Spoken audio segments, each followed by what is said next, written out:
Production təqdim edir. Dünya özü zindan, zindan neye lazım? Göz yaşlarımız varsa ümman neye lazım? Dünya özü zindandı, zindan neye lazımdı? Göz yaşlarımız varsa ümman neye lazımdı? Rabbim sana şükredirik, derçeyliği varsa aşık sana insanlar, insanlara sen yarsan. Biz bir kuluk ey Rabbim, bizsün sen hükümdarsa. Rabbim sen olan yerde insan neye lazım? Dünya özü zindan, zindan neye lazım? Göz yaşlarımız varsa ümman neye lazım? Dünya özü zindan, zindan neye lazım? Göz yaşlarımız varsa ümman neye lazım?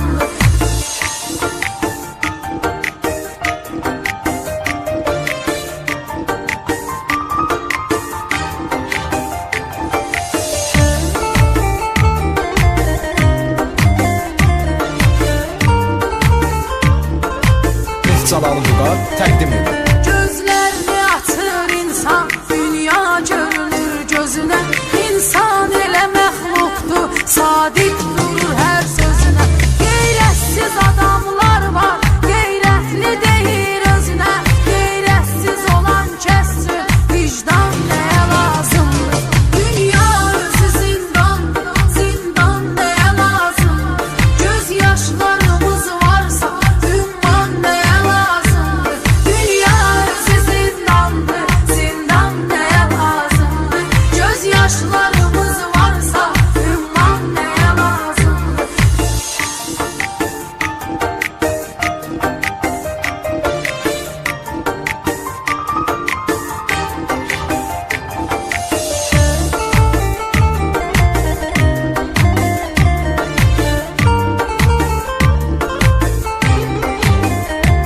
Dünyaya gelen günden dert qəm çəkir insanlar.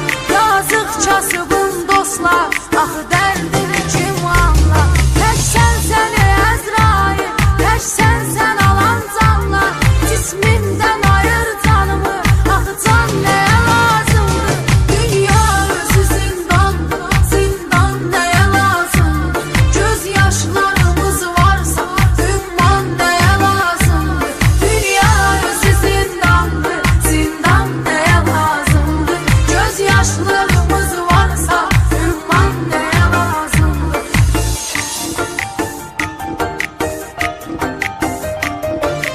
Neftçaları Vüqar təqdim edir.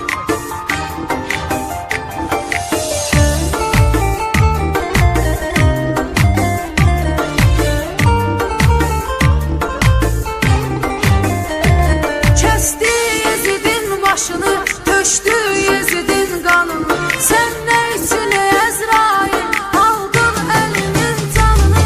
İnsan uludur ne için öz dinini, imanını? İnsan ki namaz kılmır, Kur'an neye lazımdır? Dünya özü zindan, zindan neye lazım? Göz yaşlarımız varsa ümman neye lazımdır? Dünya özü zindandır, zindan neye lazımdır? Göz yaşlarımız varsa ümman neye lazımdır? Nohil Production təqdim edir.